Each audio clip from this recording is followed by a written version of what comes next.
രാജ്യത്ത് പരിഷ്കരിച്ച GST നിരക്കുകൾ ഇന്ന് പ്രാബല്യത്തിൽ. നിത്യോപയോഗ സാധനങ്ങൾക്കും കാറുകൾ, ബൈക്കുകൾ, AC, ഫ്രിഡ്ജ് എന്നിവയ്ക്കും വില കുറയും. സിഗരറ്റിനും ബീഡിക്കും ആഡംബര വാഹനങ്ങൾക്കുമാണ് വില കൂടുക. സാധാരണക്കാർക്ക് പ്രയോജനകരമാകുന്ന രീതിയിൽ നികുതി സ്ലാബുകൾ വെട്ടിക്കുറച്ചാണ് പരിഷ്കരണം. വിവരങ്ങളുമായി ആതിര ചേരുന്നുണ്ട്. ആതിര, ഏതാണ്ട് 480-ലേറെ കാര്യങ്ങൾക്ക്, ഏറെ ഉൽപ്പന്നങ്ങൾക്കാണ് ഈ വില കുറയാൻ സാധ്യത എന്ന് കണക്കാക്കുന്നത്. എങ്ങനെയാണ് ഇത് സാധാരണക്കാർക്ക് ബാധകമാകുന്ന രീതിയിൽ, അവർക്ക് അനുഭവവേദ്യമാകുന്ന രീതിയിൽ തന്നെ ആയിരിക്കുമോ ഉണ്ടാവുക? തീർച്ചയായും ഹർഷൻ, GST നിലവിൽ വന്ന 8 വർഷങ്ങൾക്കിപ്പുറമാണ് ഘടനയിലൊരു സമൂലമായ ഒരു പരിഷ്കരണം നടത്തിയിരിക്കുന്നത്. GST 2.0 ഇന്ന് മുതൽ പ്രാബല്യത്തിൽ വരുമെന്നാണ് പ്രധാനമന്ത്രി നരേന്ദ്രമോദി കഴിഞ്ഞ ദിവസം രാജ്യത്തെ അഭിസംബോധന ചെയ്ത് ഔദ്യോഗികമായി പ്രഖ്യാപിച്ചത്. ഇതോടുകൂടി 4 സ്ലാബുകൾ പരിഷ്കരിച്ച് 2 സ്ലാബുകളിലേക്ക് ചുരുങ്ങിയിരിക്കുകയാണ്.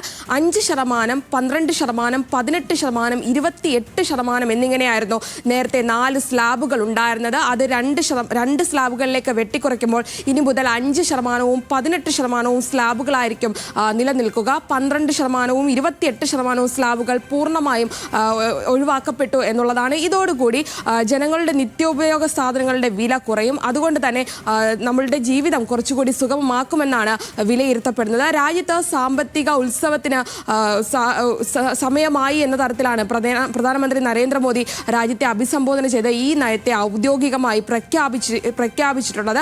പ്രതിപക്ഷമൊക്കെ വലിയ രൂക്ഷ വിമർശനം ഉയർത്തുന്നുണ്ട്. കേരളം അടക്കമുള്ള സംസ്ഥാനത്തെ വളരെ തോതിൽ ബാധിക്കുമെന്ന് ധനമന്ത്രി KN ബാലഗോപാലൊക്കെ പറഞ്ഞ ഒരു സാഹചര്യമുണ്ട്. എങ്കിലും സാധാരണക്കാരെ സംബന്ധിച്ച് ഇത് വലിയ ഒരു ആശ്വാസമാണ്. ഈ തുണിത്തരങ്ങൾ 2500 രൂപയ്ക്ക് താഴെയുള്ള തുണിത്തരങ്ങൾക്ക് വില കുറയുന്നുണ്ട്. അത്തരത്തിൽ പ്രധാനപ്പെട്ട പല വസ്തുക്കൾക്കും, ഭക്ഷ്യസാധനങ്ങൾ, ഇപ്പോൾ പാക്കറ്റ് ചപ്പാത്തി, പൊറോട്ട, ഇത്തരത്തിലുള്ള സാധനങ്ങൾക്ക് വില കുറയുന്നുണ്ട്. ഷാംപൂ, അത്തരത്തിലുള്ള ഈ സ്ത്രീകൾക്ക് ആവശ്യമായിട്ടുള്ള സൗന്ദര്യവർദ്ധക വസ്തുക്കൾക്ക് വില കുറയുന്ന ഒരു സാഹചര്യം ഉണ്ടാകുന്നുണ്ട്.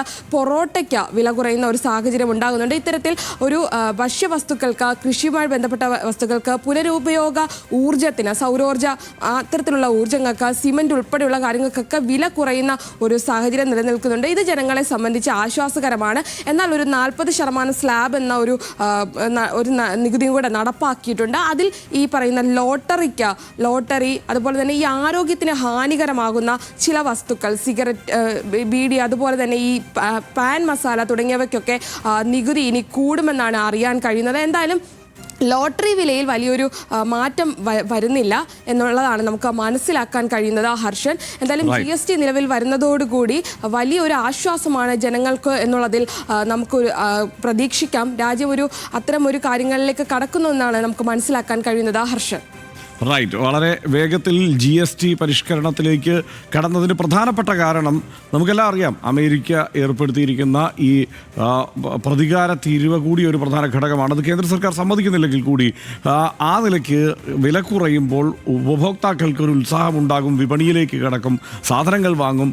അപ്പോൾ സ്വാഭാവികമായും വിപണി ഉണരും എന്നുള്ള ഒരു കണക്കുകൂട്ടൽ തീർച്ചയായും സർക്കാരിനുണ്ട്. അതുകൊണ്ട് തന്നെയാണ് ഇപ്പോൾ ഇനി ഏതാണ്ട് 12% GST കൊടുത്തിരുന്ന ഉൽപ്പന്നങ്ങൾക്കൊക്കെ ഇന്ന് മുതൽ ഇനി 5%-മേ ഉള്ളൂ.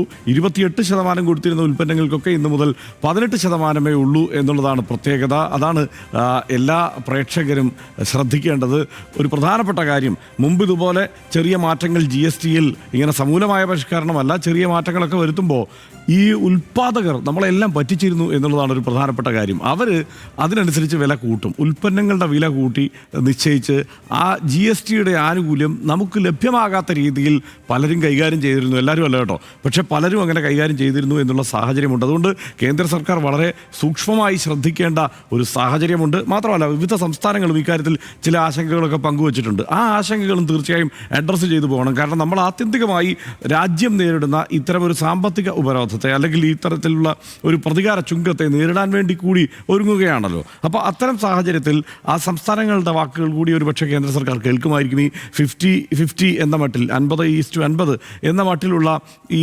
പങ്കുവയ്ക്കലിനപ്പുറത്ത് 60% സംസ്ഥാനങ്ങൾക്ക് നൽകണമെന്നുള്ള ആവശ്യം വിവിധ സംസ്ഥാനങ്ങൾ കാലങ്ങളായി ഉയർത്തുന്നുണ്ട്. ആ ആവശ്യം കൂടി അനുകൂലമായി പരിഗണിക്കുന്നത് തന്നെയായിരിക്കും ഒരുപക്ഷെ സമ്പദ് വ്യവസ്ഥയെ മൊത്തത്തിൽ ഉണർത്താൻ നല്ലത് എന്ന് തന്നെയാണ് കരുതുന്നത്.